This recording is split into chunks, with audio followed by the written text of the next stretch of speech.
Maugong ang bali-balitang hiwalay na raw sina Catriona Gray at Sam Milby. Eto raw kasing si Sam, hindi pa raw ready na magpakasal? Narito ang report. Ilan buwan na ring usap-usapang hiwalay na raw sina Catriona Gray at Sam Milby. Pero ang chika ngayon dyan, nang itinuturing ng patron ng showbiz hiwalayan na si OG Diaz. Sa akin, may nagsabi na uy, wala na sila, OG.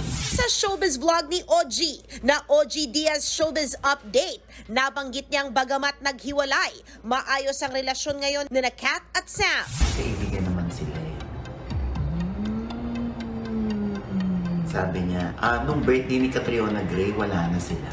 Ang kwento pa kay OG, na-realize raw ni Sam na hindi pa siya handang magpakasal. Sa kabila nito, nananalig pa rin si OG na hindi totoo ang kanyang nabalitaan. Kaya hindi agad ako naniwala. Oo, sabi ko, sakala ko maniniwala pag sila mismo ang dalawa ay nag-announce na wala na sila. Sa ngayon, wala pa ring pahayag kaugnay ng issue ang kampo ni na Catriona at Sam. Spotted pang magkasama ang dalawa sa isang event, kasama ang ilan nilang kaibigan sa kanilang talent agency. Kabilang dyan ang mag-asawang John Prats at Isabel Oli.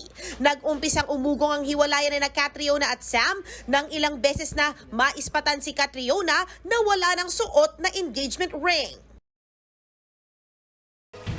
Mga kapatid, ito po ang inyong K-Alaman Queen, Kalad Karen.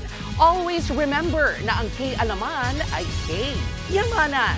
Kaya para sa latest showbiz news at dagdag impormasyon, mag-follow at mag-subscribe sa social media pages ng News 5. K? Okay.